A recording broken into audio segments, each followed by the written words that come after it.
Sahana Vavatu Sahano Bhunaktu Sahaviryam Karavavahe Tejasvina Vadhitamastu Ma Vidvishavahe.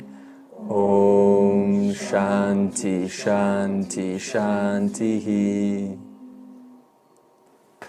Welcome back, and welcome to the new faces.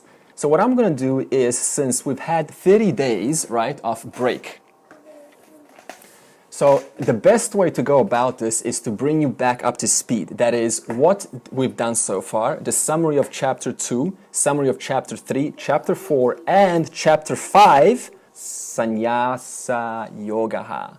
That means the yoga of true renunciation. Right? So we were discussing what is true renunciation and what is not true renunciation, having that clear distinction. So in order to do this, I'm going to cover, because you need to know what Chapter 5 is. Chapter 5, right, is a very short chapter in the Bhagavad Gita. However, Krishna summarizes Chapter 2, Chapter 3, Chapter 4, and the entire Vedas, the message of the Vedas in Chapter 5.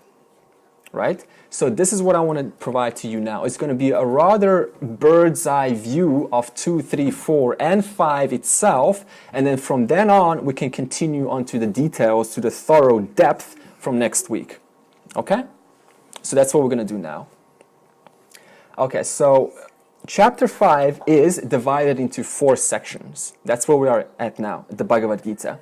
The first section is Krishna talks about 2 lifestyles, right? Nishta Dvayam, 2 lifestyles. Section 2 of Chapter 5, because Chapter 5 has 4 sections, talks about 2 types of spiritual sadhana. Okay? So, Part 1, 2 types of lifestyle. Part 2, 2 types of spiritual sadhana, sadhana dvayam.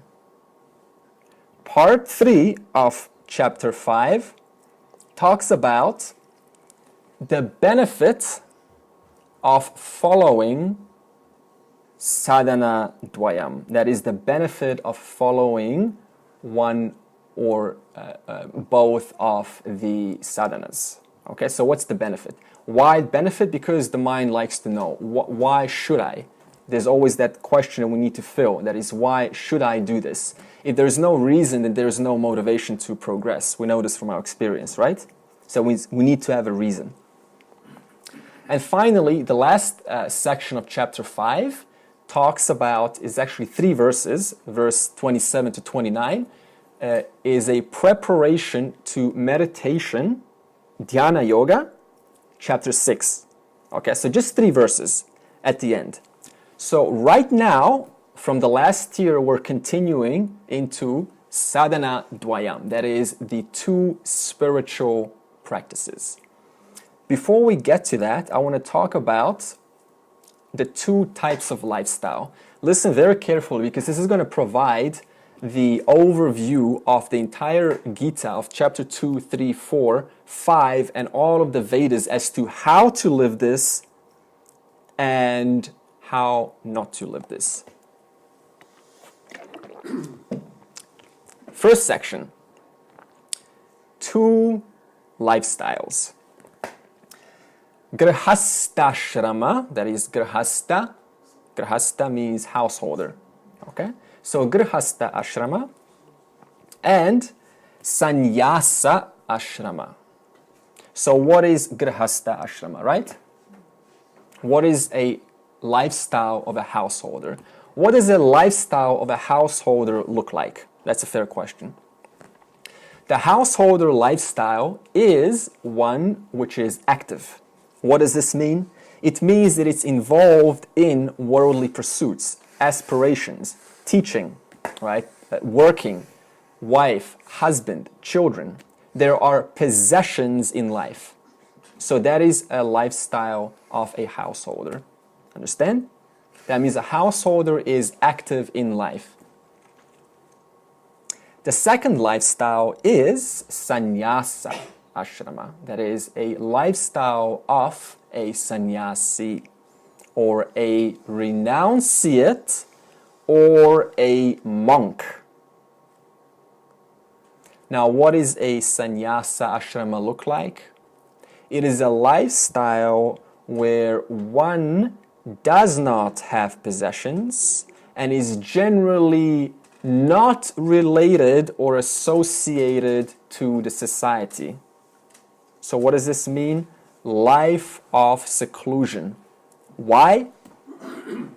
For the purpose of liberation. That's the only reason for both Grihastha ashrama and Sannyasa ashrama. So what's the reason for both ashramas? Liberation. That's the only reason. So they have a difference. You understand now? One is active and one is removed from the society. Okay.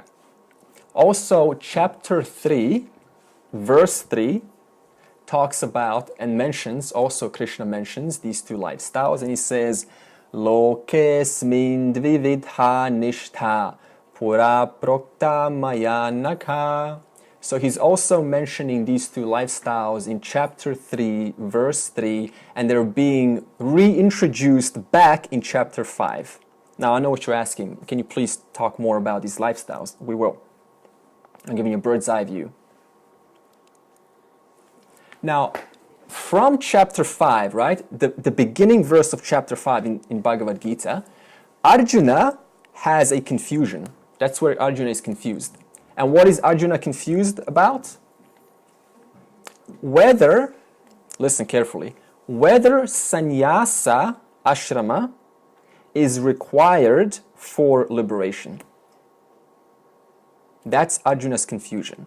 That's a fair question. So that means if we ever ask ourselves, do I need to renounce the world? Do I need to be away from the world in order to recognize the nature of the I, the true nature of the I? Do I? No. Yes and no. Yes and no, that's good. It's always a safe one. Krishna replies that sannyasa ashrama is not compulsory for liberation. In other words, removing oneself away from the world and being active in the world, now here's the important point, is entirely your decision. You understand? This is one area in life where one has to decide, am I either a sannyasi or am I a householder? Until you decide, there will be a constant mind tug of war, because when things get tough in the world, we're going to be thinking about maybe, after all, sannyasi is better. If a sannyasi, right, has a moment of lack of possession, lack of food, then they're going to be thinking, maybe it was better that I had stayed as a householder. That means once you decide to either be a householder, grihastha, or a sannyasi, stay with that decision and there is no going back. The sooner we choose these two lifestyles, the quicker the agitations fall away, because there is nothing more disturbing than just this foundational principle of what life should I be living. Until that is resolved, there will be agitations coming and going based on the circumstances of life. You understand? Now, both have pluses and minuses, disadvantage and advantage. That's obvious. For example, for a grihastha ashrama, for a householder, the advantage, the plus point, is money and people, which give seeming sense of security. Now, I put seeming word in there intentionally because whether they actually give security or not, That is a different debate, right? Like a battery, it doesn't. Right, but see, we're not interested whether it does or it doesn't. So I just put seeming, so that's up to you. We're not interested in now debating whether it really does or it doesn't. So the plus point of a grihastha ashram, of a householder, is possessions, money. Therefore, the primary human need called security is satisfied. And because of the security, one, by that nature, is able to rest and find the time without worrying about money or security alone and study the scriptures.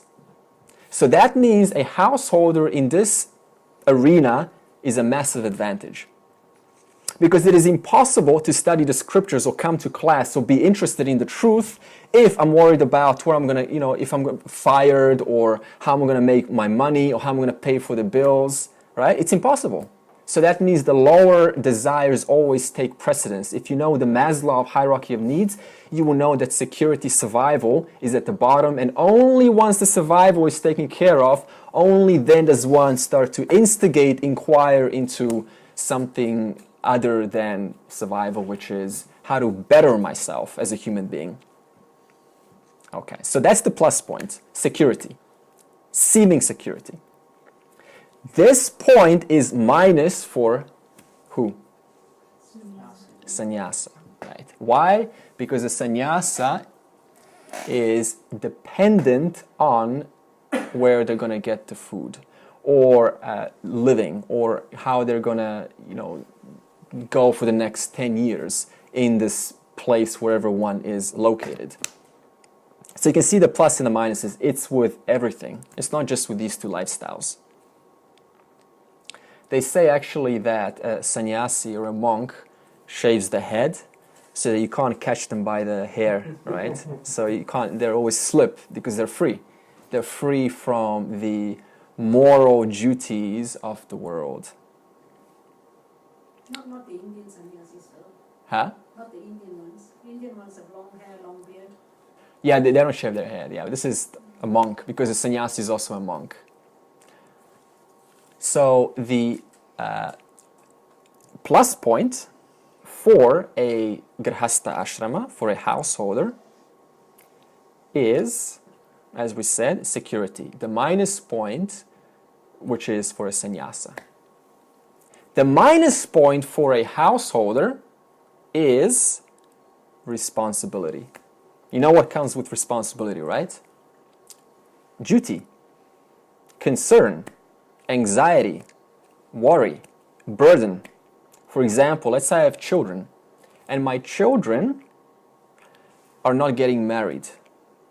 And because they're my children, by the nature of a householder, I own things, right? That's what a householder possesses things. So there's a my-ness, there's a sense of my there. Because there's an attachment to me and that object, the condition of that object directly affects the condition of my own mind. So if the children are not getting married, I get agitated. So that's the negative or the minus point of a householder. Now, depending on how the agitation is managed, that is up to you. Understand? So it's not necessarily a minus point. It depends how you look at it. This is a plus point for a sannyasi. Why? Because a sannyasi has no moral obligations, has no societal expectations, has no need to fulfill any duties, thus is free to inquire 24/7 or contemplate or meditate or pursue a life purpose.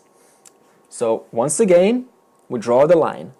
Grihastha ashrama and sannyasi. Both have pluses and minuses. The message is you need to decide which one am I. So this is where Arjuna naturally is going to ask what? Oh Krishna, which is better? Right? Krishna is the Lord.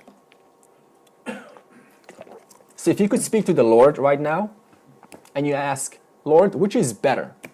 Like you've offered me these two lifestyles, which is better? The Lord says, Krishna says, both are okay.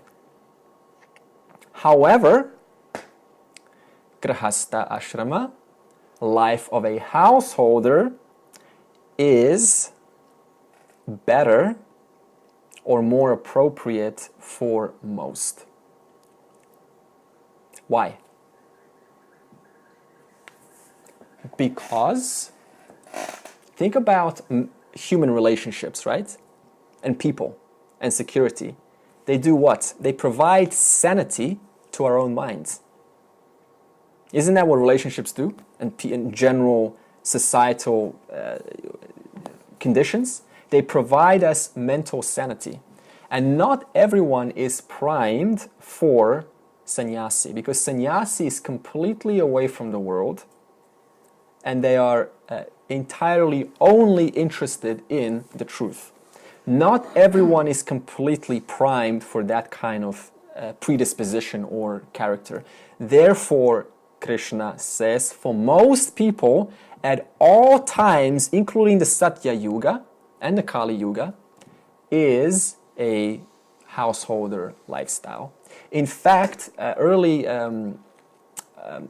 before sannyasis came, right? Okay, first of all, why is sannyasi present? Because especially when the Kali Yuga started coming, we needed to have a devoted practice just for truth. During the Satya Yuga, this was much easier because truth was prevalent everywhere. So as the Raja Yuga started to come and agriculture started to take place and people started to farm and trade and have commerce with each other, then more attention went into material and less attention went into the spiritual. Therefore, for that reason, a new lifestyle had to be put more importance, which is sannyasi. The point being, number one, you need to choose, the sooner the better, and stick with it.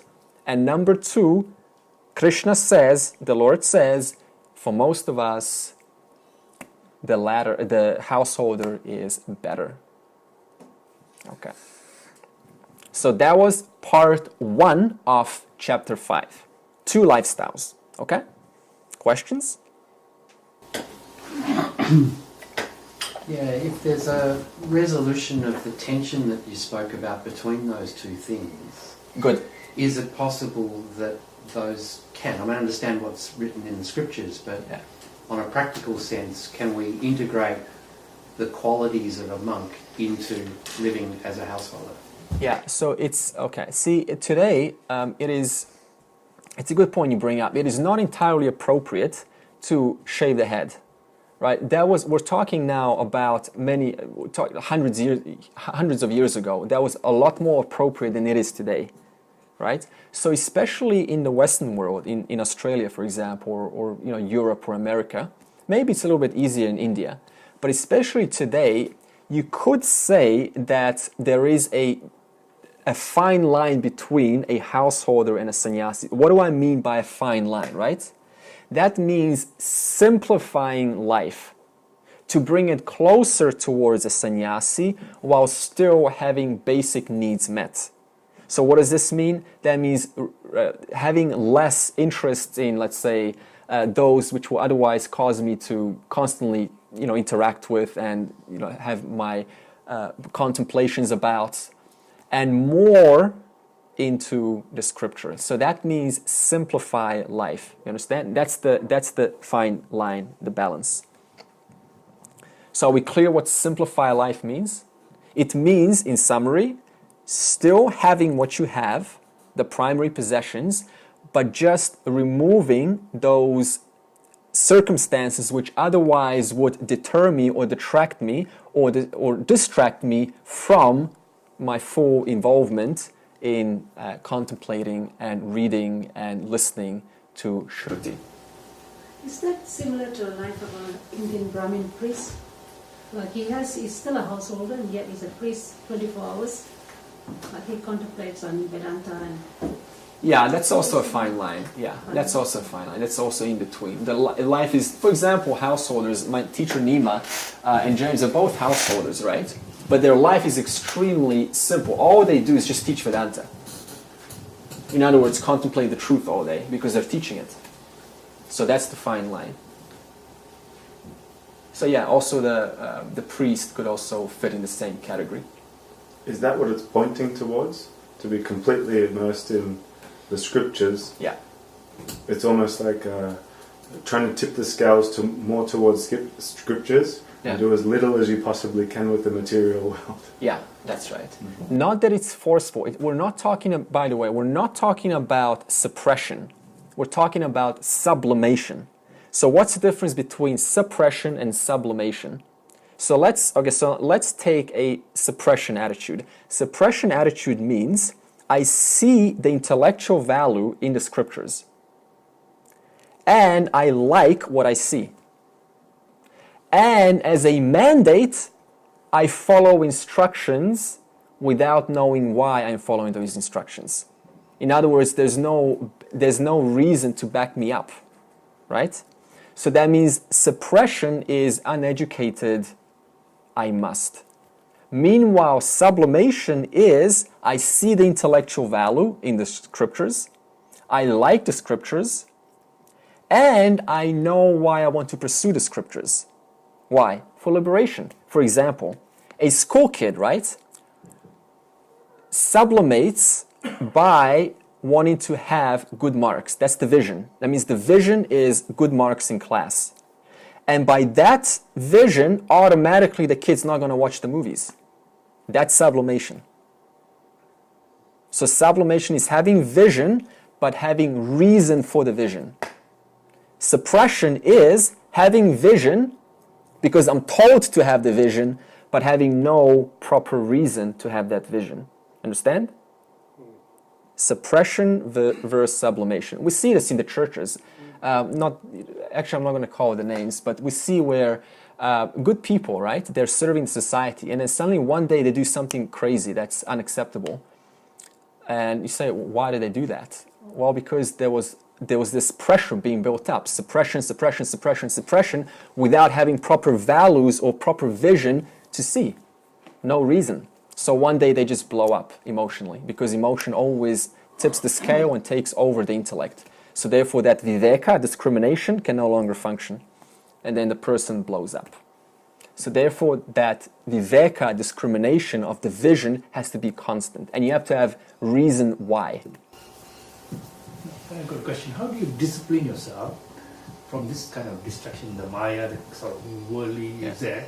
How do you get yourself disciplined? Yeah, it's very slow, actually. It starts off extremely slow. So let's take a common scenario. So here's an innocent person, and they just happen to have heard about the truth. And they don't know what the truth is. They're not quite clear about the truth. But they're interested, right? There's something about them that wants to cause them to delve deeper into that. But there's a whole bunch of interests about the world. That's the usual case scenario. So what happens is, little by little, they start to attend or read or just contemplate and think about it, and then put it away, and then back into the world. And then again, contemplate, read about it, maybe talk about it, and then go back to the world. So what happens is, at the beginning, there's a huge tendency for the material, for the world of matter, right? And at the end is a very small interest for the spiritual. So the more you start placing your attention, the more that spiritual starts doing, very slowly, right? I know how it seems like nothing's really happening, but you know that the more time you put in, right? Remember learning maths or to ride a car? It was so slow, wasn't it? But you surprised yourself how, the more you spent time, the more you got better at driving a car. So the summary of your question is, turn the attention consciously more often to the scriptures, to places like this, to videos, to reading, right? And then little by little, the interest of the material is going to get less, and the interest of the spiritual is going to increase. Okay, so far we have covered 2 lifestyles. Now we want to get to, this is section 2 of chapter 5, 2 spiritual disciplines, Sadhana and Vayam. 2, yeah. Here's the important point. Listen carefully. You have no say in which sadhana to perform. You do not get to choose, as an individual, you do not get to choose which sadhana, which spiritual path to pursue. Is that news? Yeah, that's all we hear in the spiritual world. No, you're on your path, I'm on my, that's your path, I'm on my path. You do not get to say what path you're on, because ignorance cannot tell what is best for it. That's why we have the scriptures. The scripture tells you what path you are to take. So this is a common, I'll talk more about this. This is a common misconception. We think, right, there are several paths to liberation, right? In fact, today we're adding new paths. We're adding Tantra, Kundalini. You wouldn't believe the kind of paths we're adding today, right? A lot of paths. This is not present nor found anywhere in the Gita nor the Vedas. The Vedas, that means including the Upanishads, do not support the view of multiple paths. In other words, there is no choice in sadhana. Understand that? There is no choice in sadhana. The scriptures get to say what sadhana you perform, not you. Okay. So the conclusion is there is only 2 sadhanas that a person can take. 1, Karma Yoga. 2, Jnana Yoga. These are the only 2 paths for liberation. Question?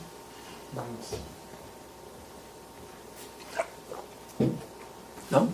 No, I think that's clarified it already. But surely aren't we treading both paths? Huh? Aren't we treading both paths?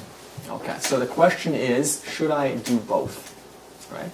Or is there an order? Well, not should I, we are. We're given a choice. Yeah, we'll describe what they are. We're just giving you a bird's eye view.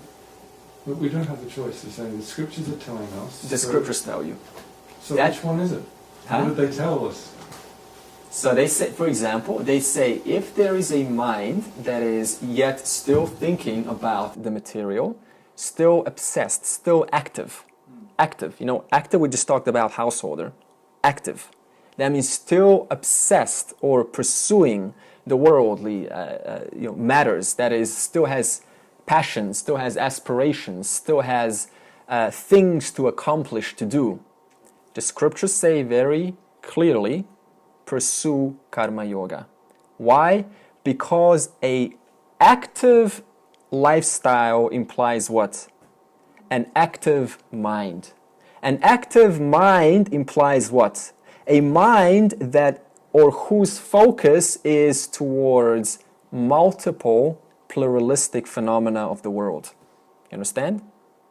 And an active mind, which is rajas, is not primed for the requirement of understanding or comprehending knowledge, which is a sattvic mind, a tranquil mind. What's going to happen is, if a person is still active in their thoughts and they hear knowledge, they come to a class like this, Jnana Yoga, what's going to happen is the value won't be heard, and it won't be appreciated, and it won't be especially taken on nor contemplated about.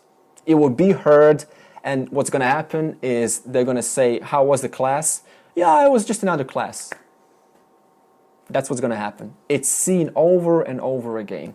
That means if the mind is not primed for Jnana Yoga, then take Karma Yoga. When Karma Yoga has sufficiently purified the mind, only then can the dominance of Jnana Yoga start to take over.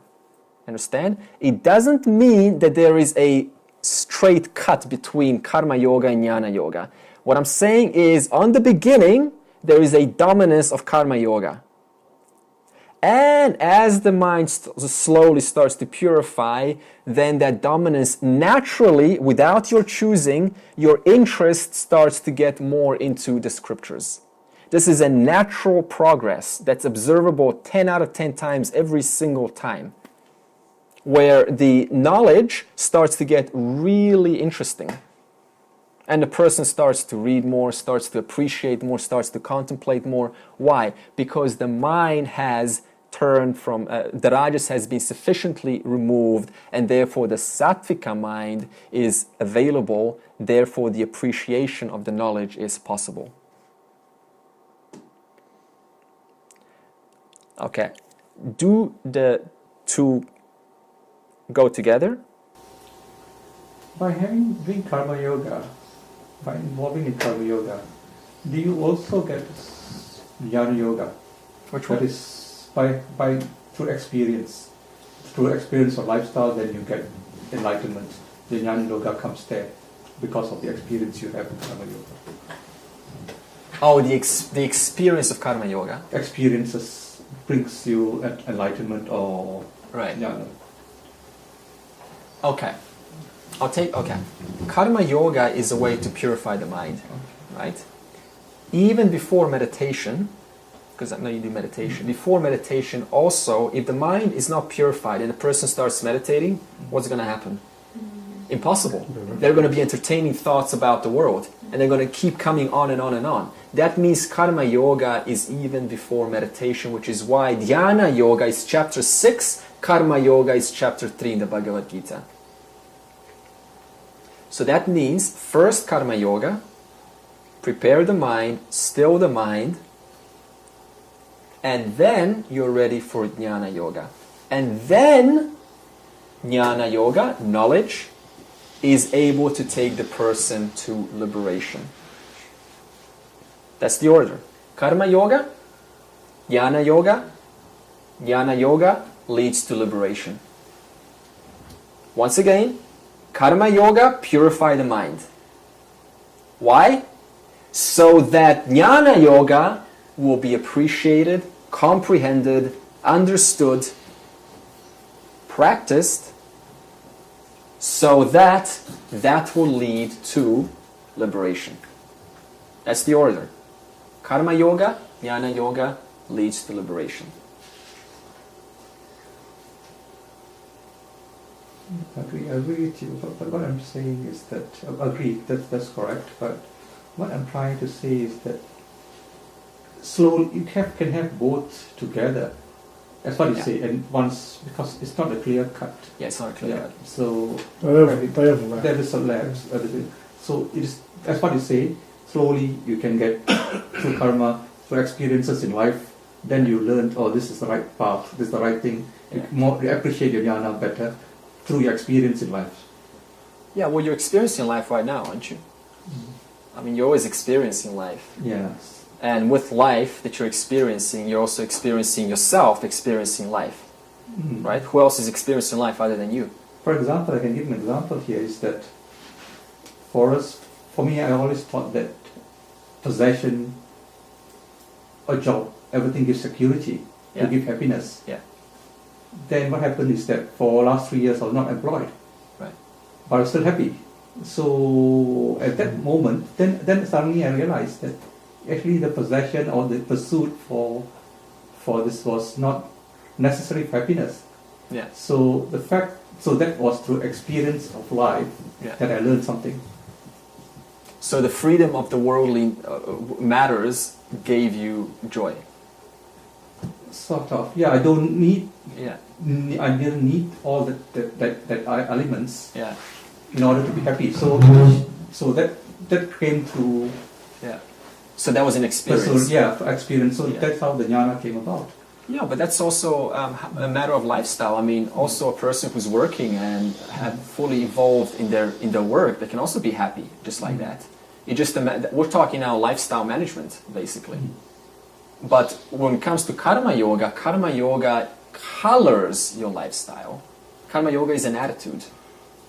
I suppose that's the difference between karma and karma yoga. Yeah, good point, Martin. So karma yoga is a spiritual sadhana, totally different from karma.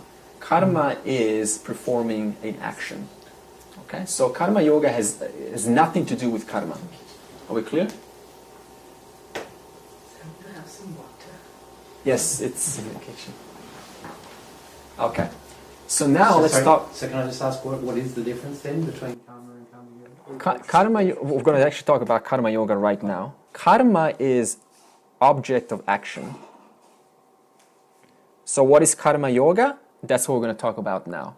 Okay? So get ready to hear what karma yoga is. This is talked about in chapter 5 between verses 7 to 12. What is the essence of karma yoga? Listen. Proper attitude plus proper action. So now two questions come up. What is proper attitude and what is proper action? So action is contained or split into three categories. Now, what are those three categories? Take note of this, because this is going to tell you where or how or what action you should be performing, because this is a gradation. There's a spiritual gradation of what action does. That means the first order, the first action, which we call nishkama karmani or sattvic karmani. Okay, so what do we call the first one? Nishkama or sattvic karmani. This is the best or the highest possible action you can do. There is no higher action than sattvic karmani. So now you're asking, what is sattvic karmani, right? Okay, sattvic karmani or nishkama karmani is selfless action, whereby the beneficiary gets more. Understand? The beneficiary, the one who's on the receiving end, gets more. Why? Because it is a selfless action coming out of whom? Yourself. Therefore, sattvic karmani, there's a word that's giving it away, sattvic, that means it's a sattvic action, is one by the performance of it provides the most spiritual progress, the most mind purification. What do we say about mind purification in part 1? Necessary for what? Jnana Yoga. So now you're asking, what kind of action should I perform that's going to purify the mind in the fastest way possible so that the appreciation of knowledge will be comprehended, understood, which will then lead to what? Liberation. The answer to that is Nishkama Sattvic Karmani. Nishkama or Sattvika Karmani. Okay. So once again, what is Sattvika Karmani? Actions which contribute maximum purity to your spiritual progress. How do you have actions contribute maximum purity to your spiritual progress? By selfless nature.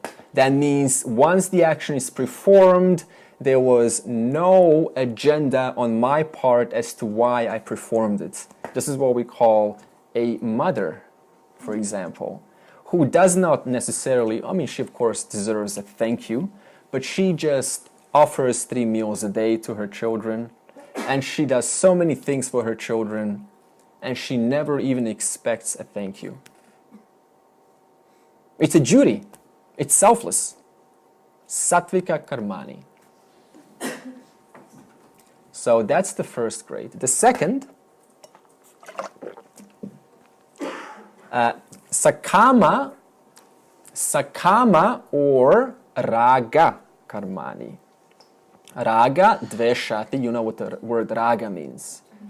Attractions. Sakama or Raga Karmani. What is category 2? Category 2 is Raga Karmani, meaning what?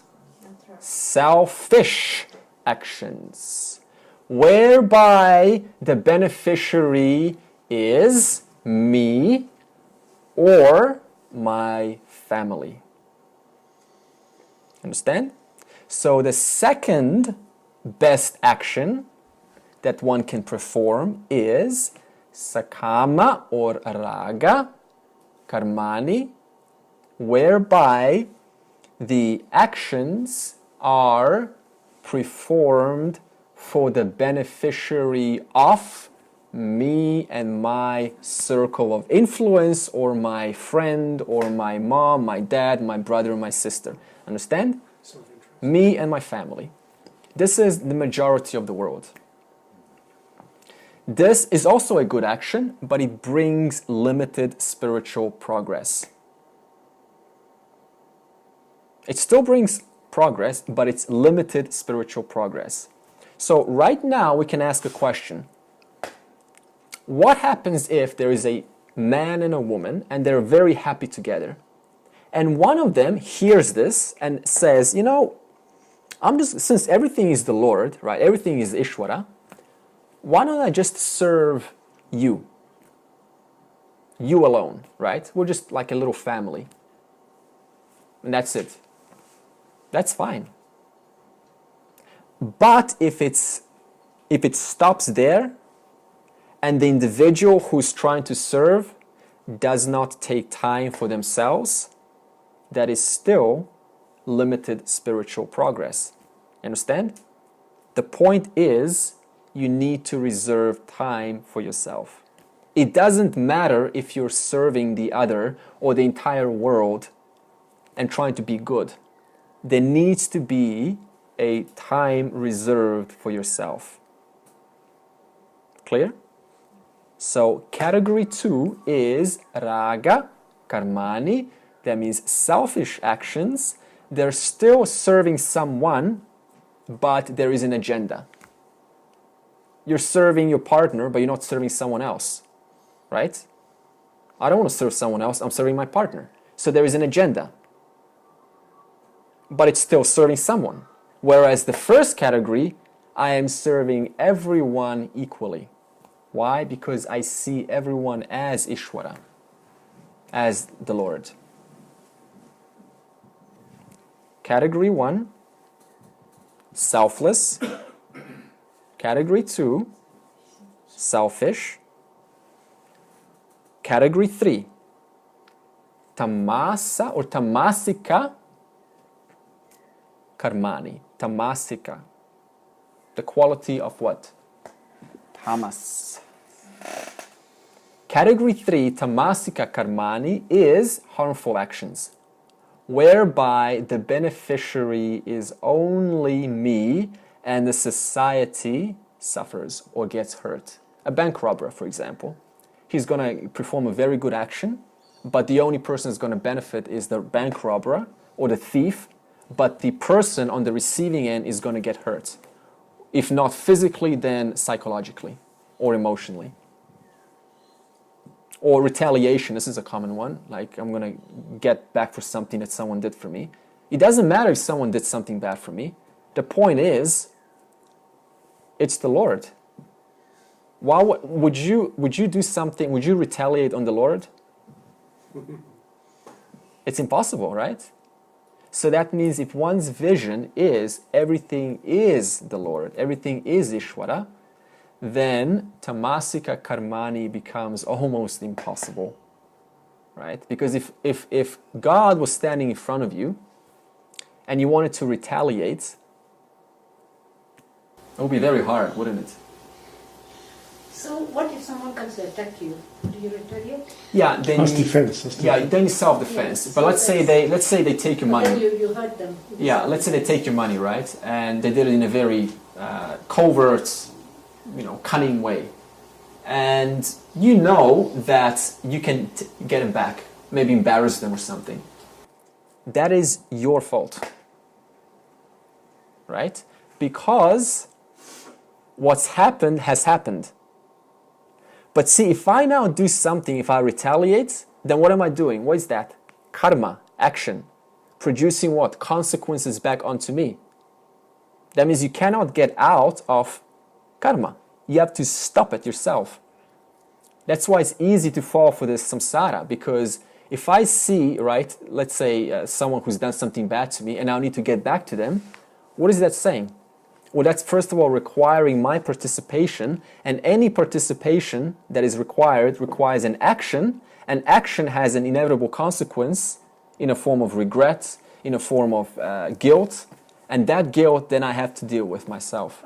But if I forgive them, right, if I forgive them and I recognize they could have not done any better because they're also ignorant, they also don't know any better, so therefore they had no choice but to perform this action, this cruel action onto me.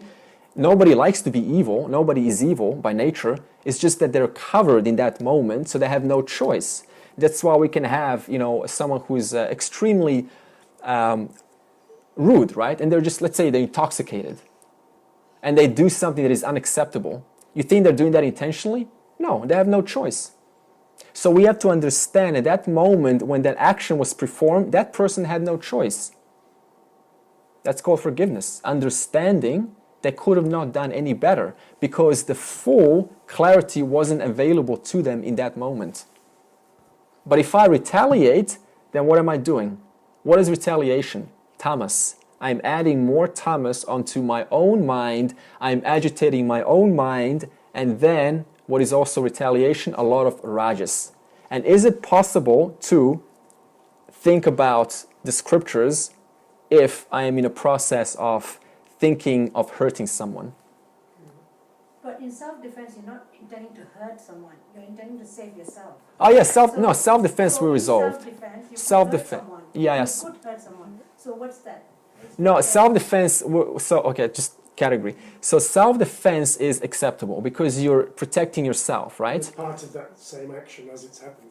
Yeah. You're talking about a new action. Yeah, I'm talking about later on when everything's resolved and I've got my own, That's tactics. Pre-planning or planning afterwards is different. Yeah. So I was talking about planning, not self-defense. Self-defense acceptable, planning not acceptable. So the intention is all...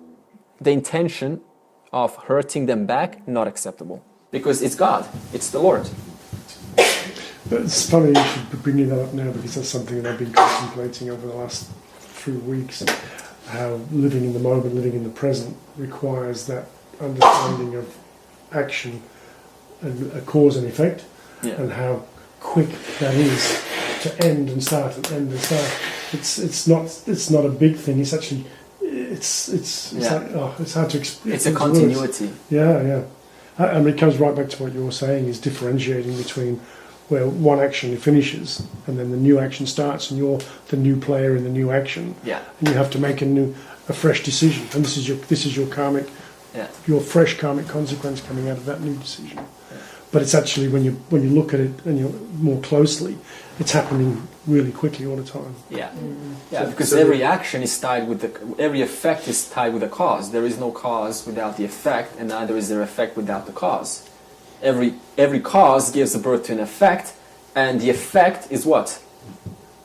Right in it, it's birthed out of a cause, right? So the cause effect has to be consciously stopped. Otherwise, the journey of samsara continues. Okay. So I'm finding it a bit thin line because, like, if an action happens, something bad happens, and you actually take action by reporting to police or doing another investigation and all. Is that something planned or? I mean, you're planning to report and you're planning to sort it out, like getting some action out of it. But that's correct, actually. Is there a sattvic response to it? Is that in any way, when you contemplate on doing all this, is that in any way creating your own tamas on you? Negative pathways? Did you have something else to say? Yeah, when you go to the police, because it is like a new action as an effect of but that's an appropriate action. Yeah, that's an appropriate. It's a sattvic action. Yeah. Okay. So because see, if you don't do something, right, they're going to continue. This is exactly why. Well, you could pay $6,000 to a hitman to go and kill him. Yeah. Right. So that's not I mean, which is the appropriate action? See, this is exactly what happened in Kurukshetra, because if Arjuna ran away, he wanted to be a sannyasi, right? He didn't want to fight Duryodhana. Then who's going to protect the society? Because Duryodhana was collapsing the morals of the society. So that means Arjuna was applying, you could say, a sattvic action in order to what? Preserve the morals of dharma. So that means the same with the police. Why does the police exist? To preserve the dharma of the society. Any society, if you see, that is corrupt or has been corrupt at any one point of time has been as a result of a generally corrupt police force. I know this happened, I'm from South Africa and I lived there for 9 years. In 1993, when the ANC, African National Congress, took over from J.C. Kruger, I think, he was the white president, and then Mandela came, and then the ANC became the dominant party, right? What happened is the white police force were all fired, every single one of them, because now it was a black president. And what happened to the GDP of South Africa, to the currency? You can see from 1993 all the way till today, it just plummeted totally. And there was a lot of corruption in the country. Why? Because the police, the workforce, were what? Corrupt themselves. They were untrained. They didn't get proper training. In other words, there was still this, oh, we're black, now we have the power. So that means society collapses when the preserver of dharma collapses. So that means you should be thanking the police force. Because usually we have these funny things about the police, but they're actually just there protecting you. Mm-hmm. Yeah. And I think that's the thing. You don't expect everything to be perfect. Yeah. Just aim for good. That's right. Aim for good. To the best you can in that moment. Yeah. Because I think it depends on your attachment. You want to go to the police and you're attached to the results, then it's probably the second one. Yeah. But if you're not attached, but you want to go and do just report it so that these things are not repeated again without any. So you're not attached to the result, then probably just moving the flow of things. Yeah. Then probably it's the first. So things all. I mean, things always need to be improved. I mean, the police force definitely can be improved in the way they do things and the way they react to stuff, of course. But what is there right now is what is there right now, and you just use the appropriate action within that and try and improve everything as you go. Yeah. Getting justice. Huh? Getting justice is the outcome. Getting justice. That's a tamasic action. That is tamasic. It sounds tamasic, but isn't that why we report? Get justice. Well, it's to bring that person. It's But it's to bring that person to justice. You know, it's also to stop them, seize them from incurring further damage to the society. So yes, they need to have, to be caught. And what's the definition of justice in your idea of justice there? Is it revenge and that the perpetrator should be suffering, or that should be recompensed, or the person should be removed from society? I mean, where do you actually define justice? Okay. Sorry, we're probably getting off track. Okay, so let's summarize. Okay, so we talked about karma yoga. Essence is proper action. We talked about 3 types of action: sattvika, karmani, raga karmani, and tamasika karmani. One is selfless, the second is selfish, me and my family, and the last one is only me, but everyone else suffers. Okay? Now, let's move on to the right side and we talk about proper attitude. What does it mean to say proper attitude in the context of karma yoga? It means to say that all actions I do are given or offloaded or devoted to the Lord. Why? Because everything is the Lord, the creator of the universe. So in other words, it's recognizing that everything I do, right? Every action I do is given to whom? End of the day. To the Lord. Generations of societies have come and gone. Empires have been born and have died. Kings have given birth to empires or kingdoms, and the kingdoms have destroyed. What remains? Jagat, the world. So therefore, everything comes and goes, but what remains is that eternal principle, Ishvara.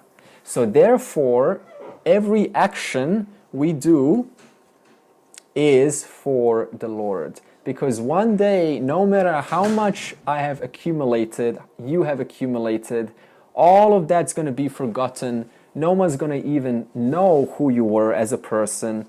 And the world's going to keep going like it always has for eternity.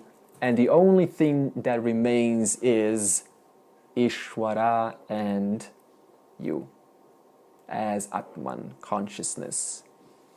So therefore, we start to see everything as the Lord.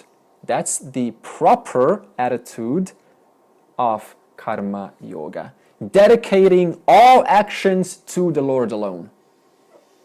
Not to my wife, to my children, to my dad, to my mom, to the Lord.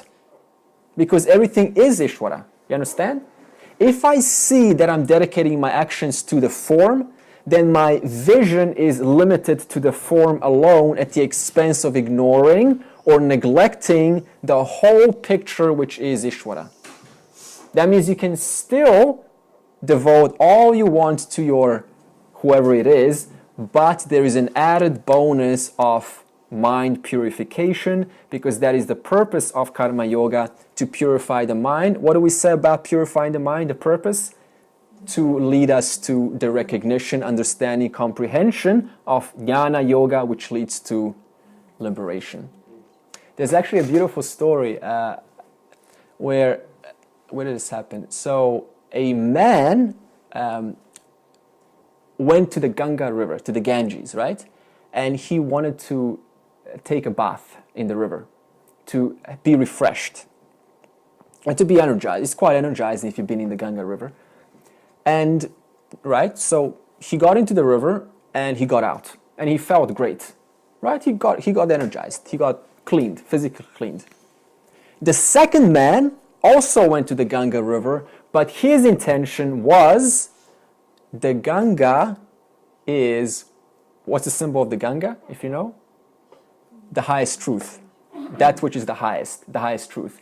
Therefore, I am devoting this act, this action, Sattvika, Karmani, to the Lord. And guess what happened? Not only did he clean his body physically, also felt energized physically, but also got out spiritually fulfilled. So therefore, Krishna says, why be selfish and get less when you can be selfless and get more? The second man who came with an intention of devoting this action to the Lord not only got the job done of the first man, but also got out spiritually purified and fulfilled. Why be selfish and get less when you can be selfless, that is, dedicate all your actions to the Lord and get more anyway? So any action, Sattvika Kamani, can be any action. Any action. Yes. As long as you're seeing that I'm doing this for the Lord, that itself purifies the mind. The intention is there too. Yeah. Because think about it this way. If I am devoting my actions to the Lord, what am I doing? I am saying that the Lord is more important than my own ego, than my own raga, dvesha, my likes and dislikes. You see the logic there? But what do we do in the world? We apply actions for the sake of gaining for myself. But like this, the second man, I'm applying actions because my focus is on the Lord, and your focus can only be in one place at any one time, right? You can't have focus on two things at one time. You can't have two thoughts at one time. You can only have one thought at a time. My focus is on the Lord in that moment, and in that moment it is not on this sense of doer, enjoyer, called the ahamkara, the ego. Therefore, as you said, the question you asked at the beginning, how do we move more towards the knowledge? That was the question. The answer is by instigating or including actions which are devoting to the Lord. Why? Because every time I do that, it's like minusing the ego, smaller, smaller, smaller, smaller, and increasing the reverence and the love for the Lord, which doesn't exclude anyone. Why? Because everything is the Lord. See the logic? So the logic is, if I do it just for myself, I will get exactly what I want. If I do it as a selfless sattvika karmani, then not only will I get what I want, but I will get so much more. So it works anyway. It's funny how the gross world, the mundane world around us, comes up with little symbols and things which get taken on by the rest of society. But it's actually got a much more profound meaning. That thing about attitude, the last few years, last sort of 20 years, I guess, that whole thing about, he's got attitude, that kind of thing. Well, it's true, it's fundamental, that's what it is, but they've got it wrong in terms of what they mean by attitude. What do they mean? Yeah. It is all about attitude. Yeah, it is. Because, okay, so that's a good point. Yeah. So what comes first, action or attitude? It's got to be attitude. Yeah, because attitude determines the action. So therefore, the action is only a reflection of the attitude that one has understood prior. That's why we need knowledge. Because without knowledge, how are you going to gain the attitude? And you can cultivate attitude more easily in some cases, which then refines the action. Okay. So so here's the next part. So now, how do we live this? I'm going to bring this question again. Here's the point. Whatever consequences happen from the results of your actions, take that as what we call prasada buddhi. That means being grateful that whatever I got is indeed only Ishvara. You understand? Even if there is a disease, let's say you're extremely good, a good person, and you do all the right things, but there is a disease that suddenly happens or occurs. Vivekananda, for example, he was, if you know him, from Ramakrishna, he died at 37 or 38. He had constant disease, like insomnia. I think he also got a form of cancer. And he did so much good work, right, to spread to America the Vedic wisdom. Still, take that as what we call prasada buddhi, because your prarabdha karma, listen carefully, your prarabdha karma, that is the karma that is running right now for today, cannot be stopped. It only stops when you physically die. So that is why every day you have a different day. Isn't that true? Sometimes you just wake up like everything's fine. Yesterday the weather wasn't so good, but you woke up perfectly great. You're feeling really good. Today everything's great environmentally, right? Sunny day. Oh my God, it couldn't be better. And yet the person wakes up quite, what's the word? Soggy? Under the weather. Like why? Like what happened? That's what we call your prarabdha karma has been assigned for today. And where is prarabdha karma coming from? Sanchita karma. Sanchita karma is all of the karmas, all of the things yet to happen. So every day, a little bit of that sanchita gets reserved for just today, and it gets played out. And when you say, I'm going to go to sleep now, or when you start to feel tired, you know what that is? That is when the prarabdha karma has finished for today. Until you wake up tomorrow. That's why you wake up. Because there is more prarabdha karma to be played out. And the day you die is when all of the prarabdha karma has been finalized for this life.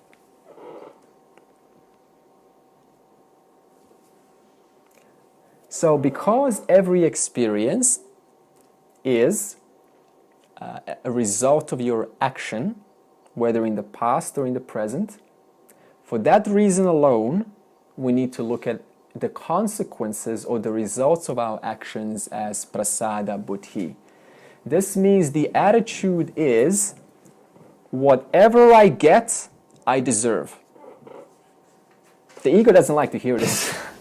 Yes. Yeah, so like back to her question. Somebody robbed you.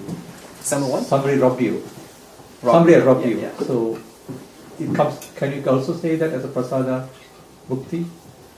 You deserve to carry? Yeah, absolutely. Mm-hmm. Yeah, that happened to me. I was like, oh my God, I feel great. Like, thanks. Because if this didn't happen, it might as well just happen now than later, right? Because that is my prarabdha karma that's running. Therefore, I got robbed. So I need to accept that and thank you, Lord. I don't know why I got robbed. I surely don't deserve it, but I did get robbed. And since I don't know the totality of all the variables which determine the field, I don't know that. All I can do is just accept it as prasada, buddhi, or grace. Thank you, Lord. It definitely is not nice what happened, but nevertheless, I am appreciative that it has happened because it's now taught me how to what? Forgive. Therefore, the affirmation changes, listen, from how can I get back to Lord, please give me the strength to learn from this lesson so that I may spiritually grow and evolve as a full human being.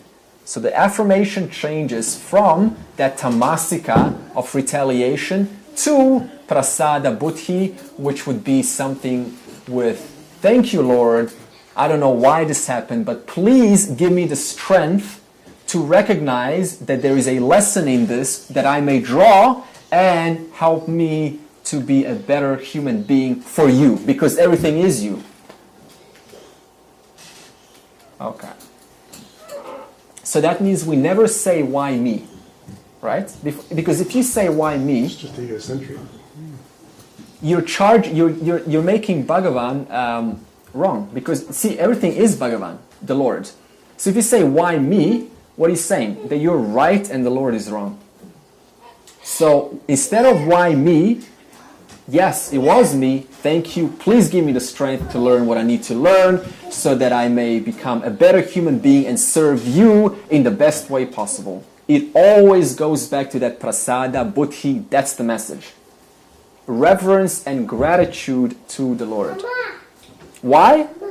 Because every time I apply prasada buddhi, it purifies the mind. Every time I apply tamasika karmani, it instills more dark cloud over the mind, making it even harder to understand the truth, moving me even farther away from what I really want, which is freedom from the limitation of the body, the mind, the thoughts. So there is no choice. You see the logic? There is no choice but to apply prasada buddhi in everything. You stop your suffering there and then. Yeah. So it's your choice. Okay. So what's the result of, now we tell you the why, right? This is a new topic now. What's the result of karma yoga? What's the benefit of karma yoga? Acceptance. Accept. And what does acceptance do? Purify the mind. Purify the mind. And why do we want to purify the mind? To be able to understand and learn the scripture. And why do we need to understand? Liberation. Yeah, liberation. So there's a direct... See how great Ishwara is? There's no cheating. You can't cheat the system here. It's offered right on a silver platter. The instruction is provided in the Gita. It works. We know it works. It has been working for thousands of years. Apply it, and the result is guaranteed. It's simple as that. That's what chapter 5 is telling us. It's summarizing the instruction given by Bhagavad Gita, how to understand that Sarvam Brahmaha, I am the whole. Okay. The conclusion is, everyone must purify the mind. It's different action for a grihastha ashrama and a different action of sannyasi ashrama. but nevertheless, despite the difference of the action, purify the mind. That's the message. How? Prasada buddhi. Okay. How are we? I struggle with a lot of the names, and the terminology. Yeah. I'm just... Oh, the Sanskrit words. Huh? Yeah, the Sanskrit words. Even though you repeat them many times, I feel like it's still slipping away. Do you have a pen and paper? Well, it's hard because we don't have, in English, we don't have a lot to encapsulate those concepts. We don't have English words. Yeah, okay, so that's a good point. See, in Vedanta, no matter what class you go, if you don't hear Sanskrit words, the teacher is not admiring the tradition. We will say Sanskrit words because we have to. Why? Because there's the equivalent in English is simply lacking, and it's also respecting the tradition. We're not Neo-Advaita. Neo-Advaita don't say this stuff. This is Vedanta, and Vedanta is Sanskrit usage. Yeah. So one way to do this is just to start writing down, right? Just when I say it, write it down, and write down the definition. But I think the good thing is and the way you do it is great, because there's a repetitiveness that sort of cycles round through the different sessions, and you get a slightly different angle on those words each time. It starts to form the idea, what the word means. Yeah. And that's the best way to get it. Rather than trying to do a direct translation into English and try and make it out that way. Okay. Okay, Jnana Yoga, verse 13 to 21. So now we have finished Karma Yoga, right? Now we're going to focus on Jnana Yoga, knowledge. Verses 13 to 21, chapter 5. There's a misconception about Jnana Yoga, and that misconception says that knowledge part is dry. This is a dry part. This is too intellectual. So in order to not make it dry, we need to go into Bhakti Yoga. That's a common misconception. That's not true. Right? So Jnana Yoga cannot be skipped because we just said there's only two sadhanas which lead to liberation, which is Karma Yoga and Jnana Yoga. Therefore, there is no skipping, no matter how much the tendencies wish to do so. Okay, so what is Jnana Yoga? What is Jnana Yoga? Sadhana of Jnana Yoga is Shravana, here's the terminology, Manana and Nididhyasana. Shravana, we discussed. Manana, we also talked about. Nididhyasana, contemplating on the knowledge. I'm not going to get into it now because it's in the videos. So, but as a brief, Vedanta is inputting the knowledge through the means of listening. That's how we learn anything, by listening. Manana is removing the doubts about the nature of the I in the light of what we have listened in Shravana. And Nididhyasana is meditating or contemplating on this knowledge to fully assimilate it until it is firmly established. So, summary, Shravana, attention, listening, right? Listening. You're just listening and you're putting aside your existing beliefs and being open to what's being received. If we don't put aside to what we've already learned, then no matter what I say, who says it, it's not going to go in. Right? Because there's distrust. Right? So that means there has to be that shraddha, that means that sense of faith in what we're hearing. Once we have listened and we have acquired sufficient knowledge, then through that knowledge being acquired in Shravana, we can start to remove doubts in relation to who am I and who am I not. Right? Viveka, discrimination. Atma, Anatma, Viveka. So that means stage 2, Manana, is removing doubts. This is your job. And also the job of a teacher. That's why questions are welcome. When you ask a question, that's when it's most helpful. And nididhyasana is contemplating on this knowledge. Okay? Contemplation. Now, what is Jnana Yoga? This is a very concise definition. Listen carefully what knowledge or Jnana Yoga is. Systematic and consistent study of spiritual scriptures for a length of time by a qualified acharya or teacher. I'll say that again. Systematic. What does systematic mean? There's an order to it. There's no skipping. There's no first Jnana Yoga because it's definitely more juicy and attractive than Karma Yoga. There is no skipping. It's systematic, orderly. 1, 2, 3, 4, 5. It's a step by step. Systematic and consistent, which means it's not once a week or once a month. It is consistent, sadhana. Because if it's not consistent, guess what? Life is consistent, and life is anything other than that which points to the self. It is what?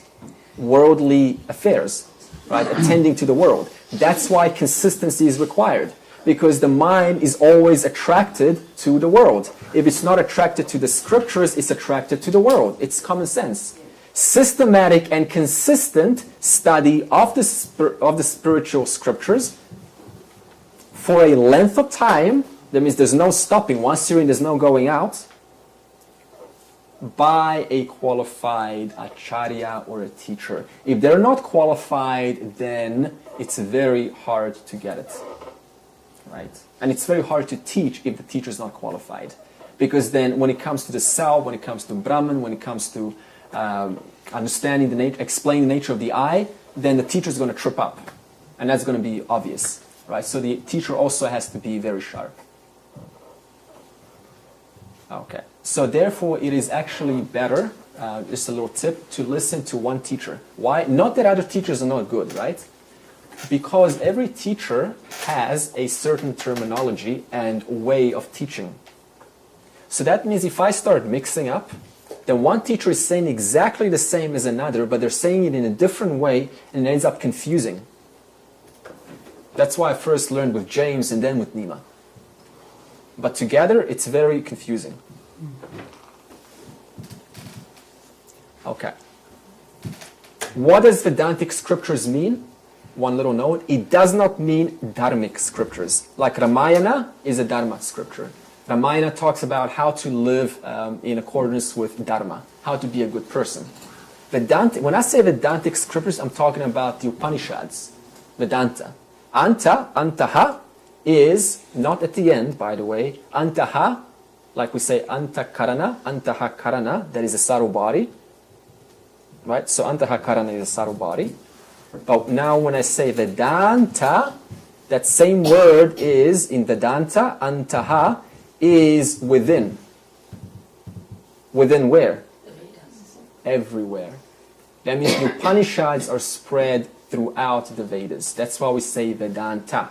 That means the knowledge of the culmination of the Vedas is contained throughout the 4 Vedas.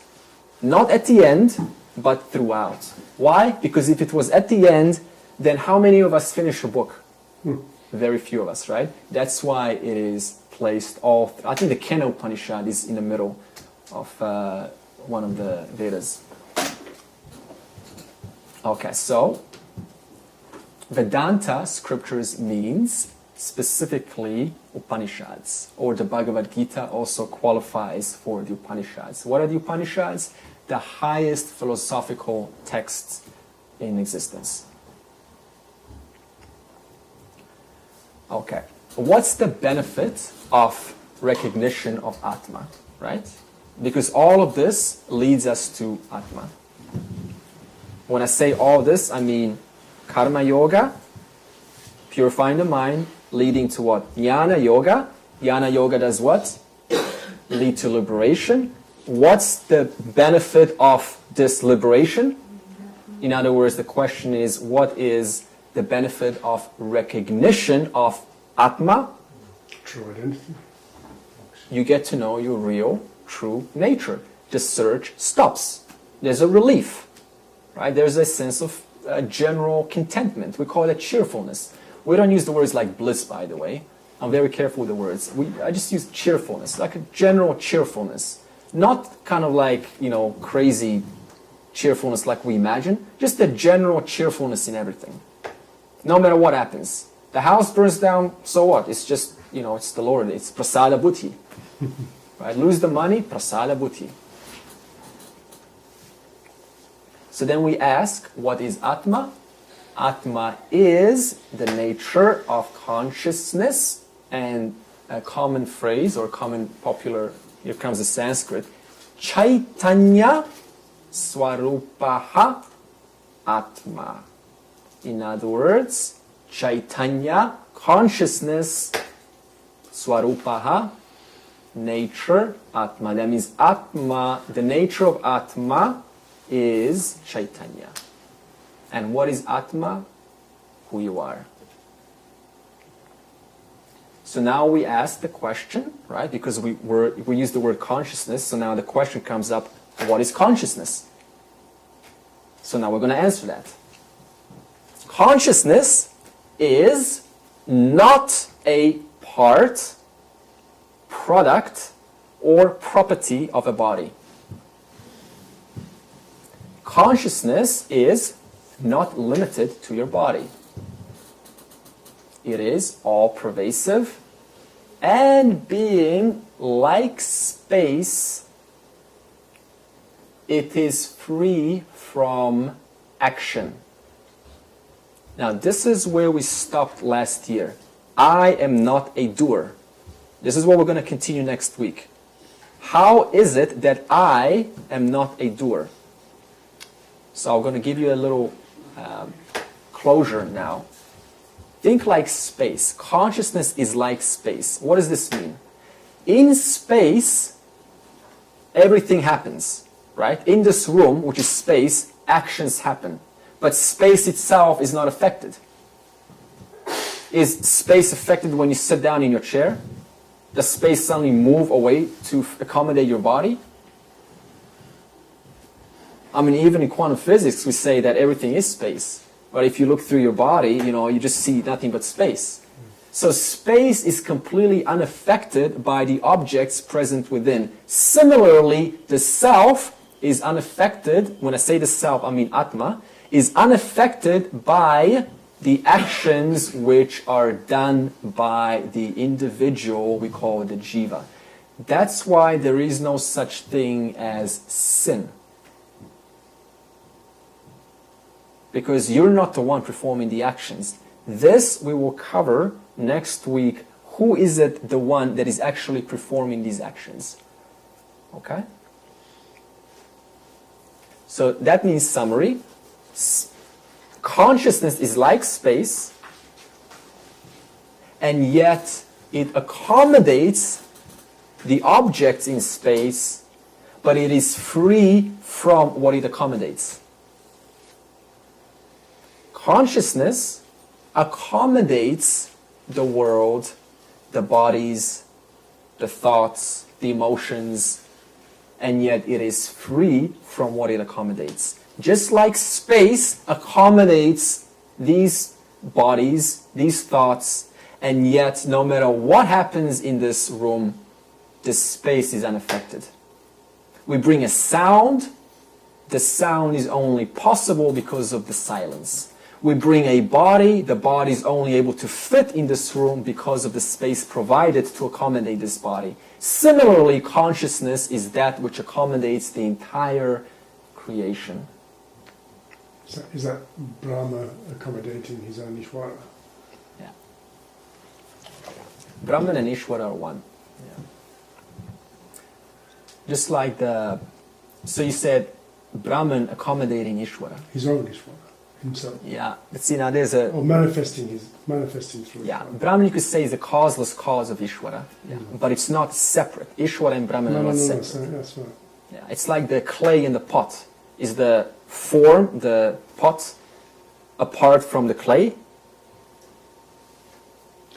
Right? If there's no clay, is there a pot? It's the no thing and the something, but there's both things. Yeah, but that no thing, that clay, is free from something. Yeah. See, if that pot, right, takes on the shape of something that is harmful, does that affect the clay?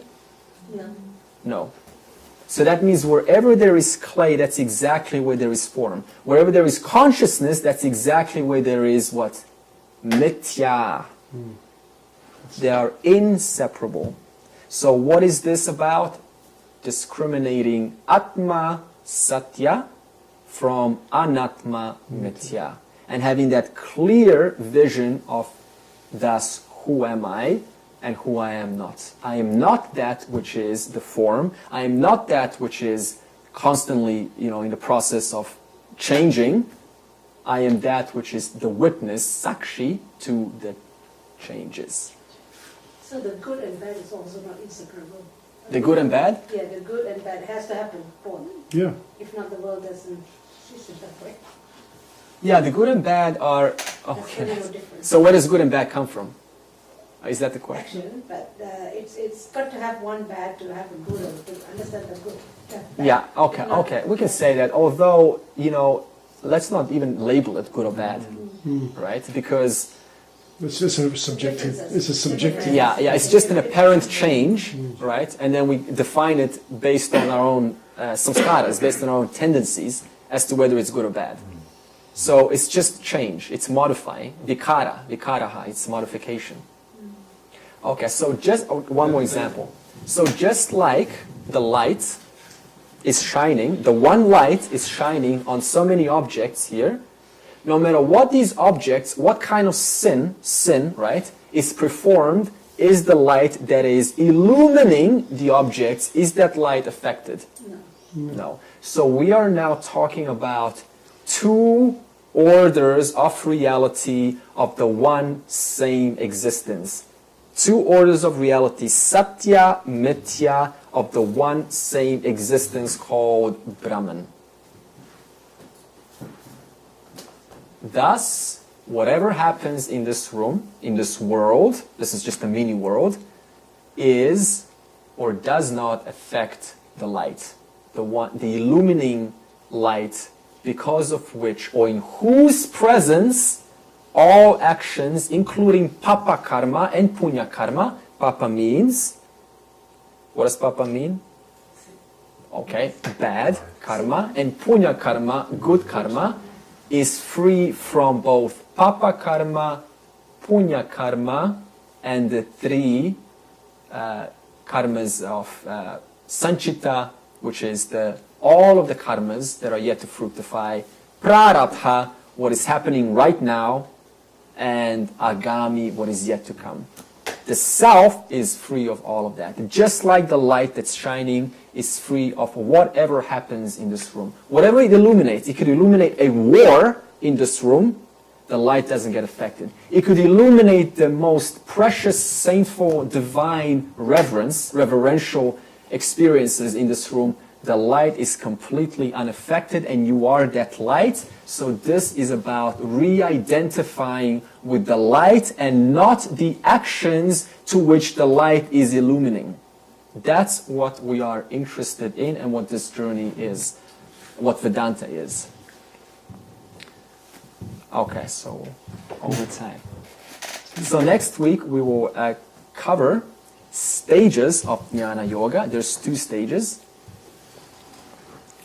And the benefit of following these 2 sadhanas. So once again, next week we will cover the 2 stages of Jnana Yoga, the benefit of following Karma Yoga and Jnana Yoga, and then we will inquire, using the whiteboard, how is it that I am not the doer? Because this is an essential teaching in order to free oneself from the sense of the body and the mind.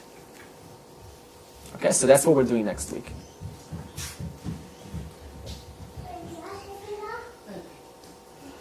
Can I ask about the other plan for next week? We were going to do some homework. Oh yeah, next week we've got. Yeah, you revealed. Nobody was going to ask that. We've got a presentation, 2 parts. You want to present on the chair. You can present. Do you still want to do that? Yeah, of course.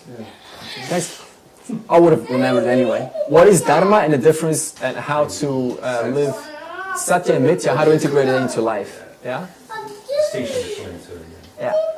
Yeah, no, see, I'm doing this because I want to get you involved. See, when you start presenting, sometimes it's a lot more beneficial than just listening, right? Believe me, I know. So I'm making you do things for your own benefit. Sorry, I missed it. Maybe I wasn't here in the beginning. Okay. Yeah, do you know the website? Yes, Vedanta. Yeah, I know. And it's number 30, course number 30 at the end.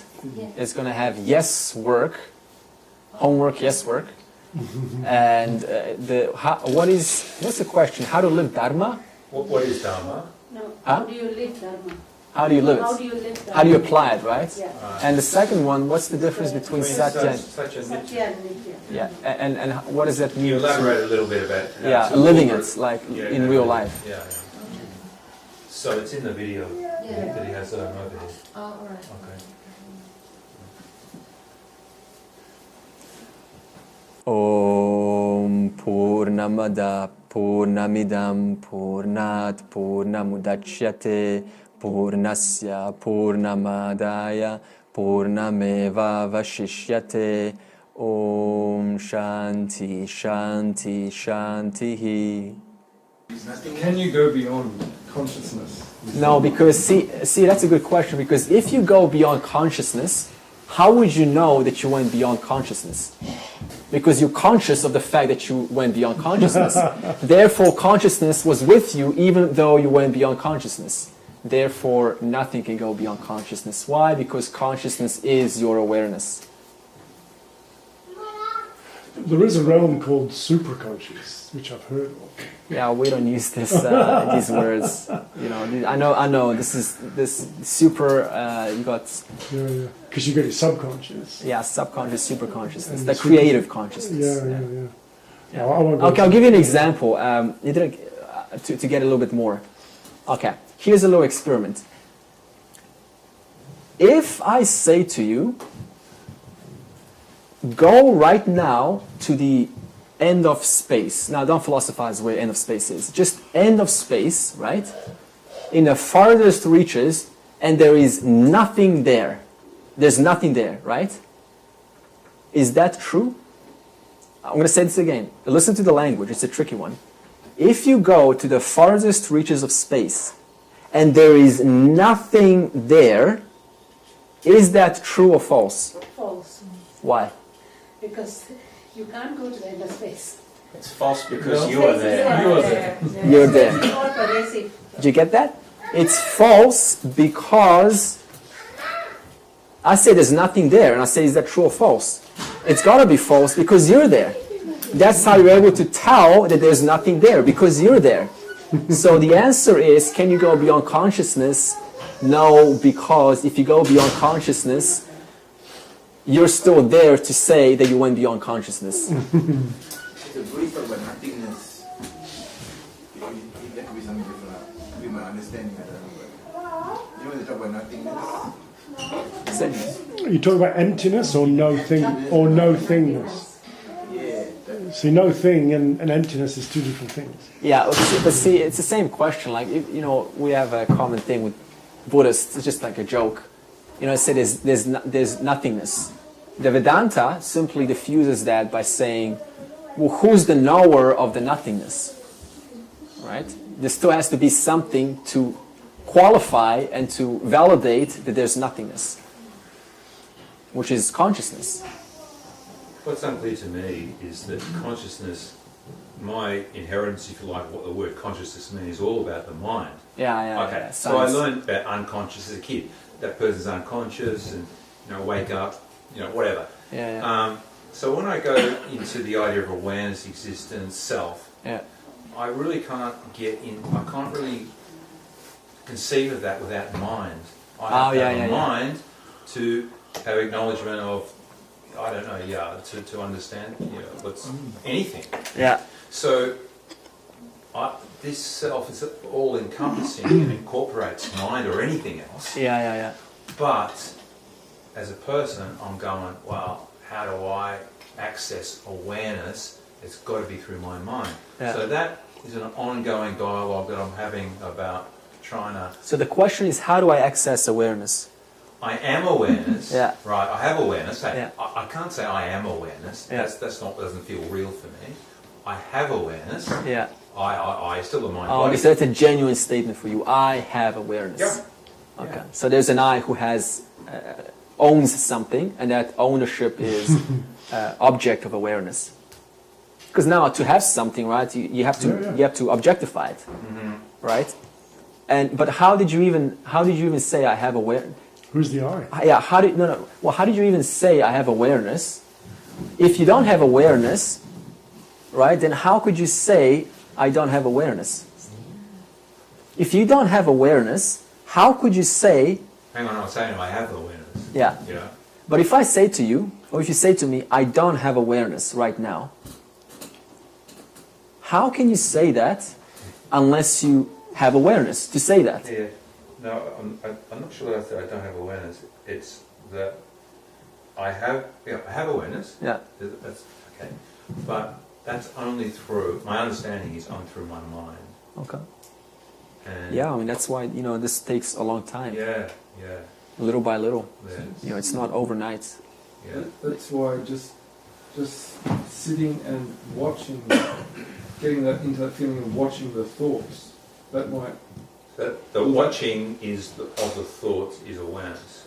Well, I guess that... But that's the I, because you keep saying I have awareness. Well, what's the I? If you're objectifying the thoughts, then I guess you get into a habit of separating. Yeah, it's a good point, because at the beginning there's that separating. There's me, the witness, and the object which is being witnessed. Right? That's still duality, but it's preliminary requirement. Okay. For knowing that everything's one without having to use the mind to know it. So what I understand is, if I'm meditating, or even if I'm not, and I'm aware of my thoughts, that is awareness. Yeah. Okay. And that awareness is you. That's reflected awareness under the model we have here. Yeah, but it doesn't matter. It's still awareness. Okay. Because reflected awareness is that awareness which is operating through your panchakosha, your three bodies or your 5 sheets. Okay. Right, so it doesn't matter that it's reflected. It's still awareness. So you're just claiming that I am indeed that awareness, irrespective of whether it's reflected or not. Okay. So, for example, I'll give you an example since we're on the topic, right? Imagine you're the moon, right? The moon's what? Your body, your mind. Now, the moon has different contents. It depends on your life. What you know, what you don't know. That's the moon. So right now, you're the moon. Right, Gareth? You're the moon. The original light, right, is the sun. Is Brahman. I'm using dualistic language because now there's a moon and a sun. But as a preliminary, there's a sun. The sun light is pure, isn't it? Because that's all it's doing. It's just shining the light. Agree so far? Yeah. So the sunlight is just pure. When it hits or reflects on the moon, do we still have that light on the moon? Yeah. Otherwise, how would you see the moon at night, right? Because you see the light. Where's the light coming from? From the sun. But along with the light, right, from the sun, there is what? It's, quote, mixed with what? The contents of the moon. So now, not only is there original light of the sun, but now it's also mixed with matter, which is mithya, which is why we have a hard time discerning who am I, because you're always aware. That means you are that light, but that light is also mixed with what? Matter, which we call the body, mind, intellect, and then we go, I don't think I've got it. But you can't even say that unless the light which you are illuminating your own contents of your own mind. So my understanding is that when there's a purity of awareness, the question itself drops away. The purity of the mind, not awareness. Because the sunlight is pure. Yeah, it is pure. Right. So it's always pure. When we identify with that awareness, the question of accessing awareness drops away. That's good. Very good. Yeah. Right awareness. Because see, to identify, to try to access awareness, it's a very dangerous language. It implies it's not here right now. And therefore I need to go into some different realm. This is where the experiential notion of enlightenment comes in. Warning. I need to access awareness by going to, let's say, a samadhi. And only by accessing it, I will access myself. When in fact, you're always what? You're always just aware. Okay, so is the absence of perception or thought Is also illumined by your awareness, by you. Okay, so is that, I can't say experience or awareness, but that is a less compromised form of awareness. Experience is banned in the class. Okay. What do you mean by that? Experience is banned. Experience, I'm going to be very careful on the word, my words, because, when I say experience Brahman, right, what does immediately everyone have? I am experiencing Brahman. At a moment, a special moment. There's an I who is experiencing something else. That's a dualistic thought. So that means we say, very careful with the language, I and Ishvara enjoy the same reality, which is Brahman. Versus I am experiencing Brahman. This is very deceptional language. So the key phrase I keep coming back to is you are that. You are that, yeah. So there's no mucking around. You are that now. Yeah, you are that right now, yeah.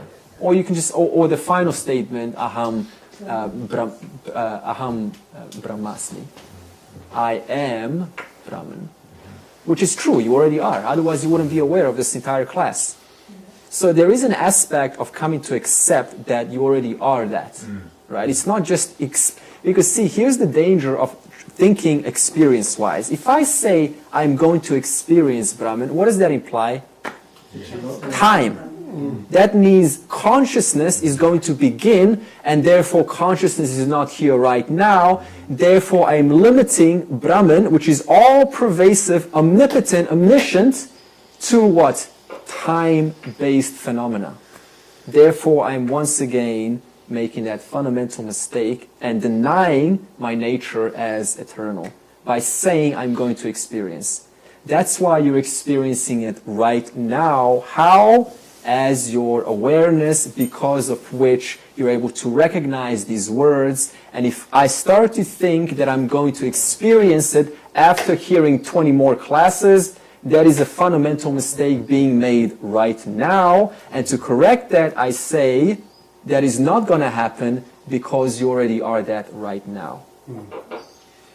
So we cannot limit Brahman to time or experience, because that implies beginning, and what begins ends. That's just common logic. So is it incorrect to say awareness precedes thought? Yeah. Just go back to what we talked last year about the 5 koshas, where you've got the body as the physical layer is the last one, then you've got the mental and emotional layer, and the self, the awareness, the Brahma is illumines the 5. Is veiled by these other aspects. Yeah. I find that very helpful. Yeah, apparently veiled. Yeah, not actually veiled, apparently veiled. Yeah. Just like the sun. Yeah. But it permeates. It gets permeated by. I guess to make that knowledge firm. Yeah. Right? Yeah. Making that knowledge firm is what this is about. Yeah. But anyway, the way I think is, I need a strategy, man. I need practices, processes that will allow me to realise that without trying, right? Just am that. Okay. So that's where I leave it. Okay. Yeah. I mean, we just made a few corrections, so now you can start to change your thoughts. Yeah. So that there's no strategy, there's no action, there's no strategy, because that's once again going back to time and space, beginning and end. What begins will end. And that's not to be confused with Karma Yoga, which is okay, what is it? Process to purify your mind by not identifying with the action or not having expectation of the outcome. Yeah. So not being attached to the outcome. Yeah. So it's apparently dualistic, but it isn't. Be conscious of the action. Yeah. So Karma Yoga is talking about maintaining the sense of the I, and then you have a strategy, what I call a strategy, Karma Yoga. Yeah. It's apparently dualistic, but it's not. Hey, you guys are free to go, by the way. This is just that conversation we're having random. Yeah, that's good. Yeah, so Karma Yoga is going to help one to assimilate firmly the knowledge that I am the self. Without trying to. Without trying, yeah. Without the need to try. Yes.